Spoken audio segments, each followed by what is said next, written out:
The news broke like thunder across the airwaves. Russia had unleashed an astonishing wave of 810 drones against Kyiv in a single coordinated strike, the largest assault of its kind since the war began. For many observers, the scale of the attack was almost unimaginable, a number so large it seemed to defy military logic. The Ukrainian capital, a city that has already endured countless air raids, missile strikes, and drone swarms, was once again under siege. But this time, the magnitude was something entirely different. The sky was said to have buzzed like a swarm of angry insects, each drone representing both a weapon and a symbol of Russia's determination to grind Ukraine down through relentless attrition. Yet as the night wore on and the world watched with horrified fascination, the narrative shifted dramatically at dawn. Ukraine struck back with fury, delivering a counterblow that reminded Russia, and the watching world, that this war is far from one-sided, and that resilience combined with strategy can turn even the darkest hour into an opportunity for defiance. The United States, watching from thousands of miles away, has always had a vested interest in how this war unfolds. The drone attack on Kyiv was not just a Ukrainian tragedy but a global message, a test of Western resolve and an illustration of how warfare is evolving before our eyes.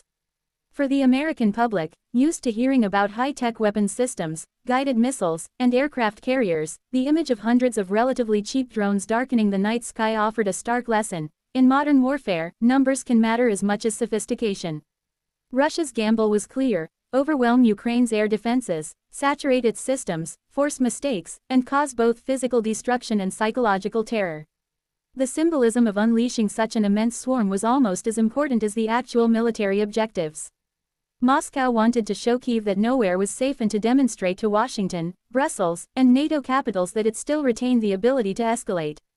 But the United States, through its intelligence community and diplomatic circles, immediately began to parse what had actually happened and what it meant for the future of the conflict.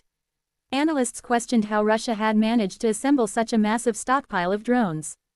Were these Iranian-designed Shahed drones, rebranded and assembled on Russian soil? Were new supply lines opening from North Korea or other sympathetic states willing to funnel low-cost weapons into Russia's arsenal? For Washington, the question wasn't just about Kyiv's survival, it was about the architecture of global security. If Russia could tap into external suppliers and unleash hundreds of drones in a single night, what did that mean for Taiwan's future, for the balance of power in the Middle East, or for the security of U.S. bases abroad? The drone strike was more than a battle, it was a blueprint for how 21st-century wars might be fought. Yet as dawn broke over Kyiv, the narrative shifted in a way that surprised even seasoned observers. Ukraine's military, hardened by nearly 3 years of war, demonstrated not just resilience but an aggressive counterstrike capability. Instead of retreating into a defensive crouch, Kyiv's forces launched retaliatory attacks against Russian positions, striking supply depots, command centers, and even pushing back with drone swarms of their own. Ukrainian officials framed the response as a declaration of survival, a refusal to allow Russia to set the tempo of battle. The images of burning warehouses in Russian-held territory, the reports of disrupted fuel convoys, and the growing body of evidence that Ukraine had not only weathered the storm but responded with precision lit up the news cycle. In Washington, commentators immediately seized on this as proof that continued American support was not in vain. If Russia could unleash 800 drones in the dead of night, Ukraine could still fight back with intelligence, grit, and Western-supplied technology. For the American viewer, the human side of the story is impossible to ignore. Kyiv is not just another battlefield in a distant land, it has become a symbol of democratic endurance in the face of authoritarian aggression. Families huddled in shelters, children awakened by the sound of explosions, and emergency crews racing through the night streets remind us that this war is being fought not only with machines but also with human will. The sheer psychological strain of living through such a bombardment cannot be overstated. Imagine, for a moment, a U.S. city under similar siege. What would it mean for Washington, New York, or Chicago to endure 800 drones in a single night? The American public, though separated by geography, feels the weight of these questions. It is why polling in the United States continues to show divided opinions about how much support to provide Ukraine, but it is also why stories of Ukrainian defiance resonate so powerfully across the American media landscape. Militarily, the drone strike raises fascinating questions for U.S. defense planners. For decades, the United States has invested heavily in sophisticated missile defense systems like the Patriot, TOD, and Aegis.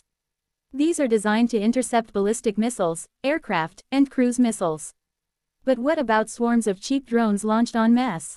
If Russia can field 800 drones in one attack, what might a future adversary do against a U.S. carrier strike group or a forward operating base?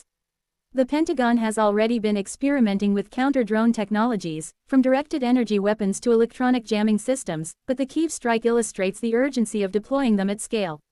This is not science fiction anymore, it is the reality of modern battlefields, and America has to learn from Kyiv's experience. Politically, the event will ripple through Washington's halls of power. Supporters of aid to Ukraine will point to the successful Ukrainian counterattack as evidence that weapons and intelligence provided by the US and NATO are making a tangible difference. Skeptics, however, will question how Russia still manages to unleash such massive attacks despite sanctions and international pressure. They will argue that pouring billions into Ukraine has not deterred Moscow from escalating. Both arguments will resonate in Congress, where Ukraine aid packages have become hotly contested. But beyond the debates, one truth stands clear: America cannot ignore a conflict that has redrawn the security map of Europe and that continues to showcase new methods of warfare that could one day be used against the United States or its allies. From a broader geopolitical perspective, Russia's drone assault and Ukraine's counterstrike are not isolated incidents. They are part of a larger contest between autocracy and democracy, between revisionist powers seeking to alter the global order and established states trying to maintain stability. For Americans, the stakes go beyond Ukraine's borders. If Russia succeeds in wearing Ukraine down through sheer attrition, it sends a message to China about Taiwan, to Iran about its ambitions in the Middle East, and to other actors watching from the sidelines that brute force can still prevail in the modern age. Conversely, Ukraine's ability to withstand such onslaughts and respond with precision underscores the potential of smaller states, backed by alliances and innovation, to resist aggression. This is why the battle over Kyiv matters not just to Ukrainians but to every American who values a world where rules and sovereignty are respected. As the hours after the attack unfolded, more details emerged. Ukrainian air defenses reportedly intercepted the majority of the incoming drones, a remarkable feat considering the scale of the assault. This fact alone demonstrates how far Ukraine's military has evolved with Western assistance. Systems like the US-supplied NASAMS and German IRIS-T, combined with Ukraine's own ingenuity in integrating radar, jammers, and mobile launchers, created a layered defense that prevented total catastrophe. Still, some drones slipped through, causing fires, power outages, and civilian casualties. For the United States, the lesson is sobering. Defense against saturation attacks will always be imperfect.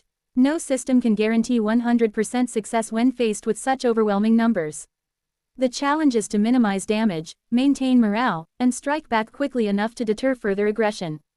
In that sense, Ukraine's dawn counterattack was as much psychological warfare as military response. It sent a signal to Russia that Kyiv will not simply absorb punishment. Looking at the long arc of history, the Kyiv drone strike may one day be remembered as a defining moment in the evolution of warfare. Just as the use of tanks in World War I or nuclear weapons in World War II redefined the battlefield, the mass employment of drones represents a turning point.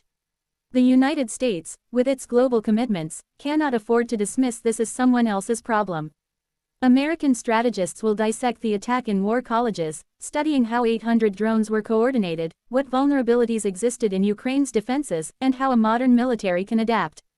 Already, American companies are racing to develop cheaper interceptors, advanced jamming systems, and swarm-countering artificial intelligence.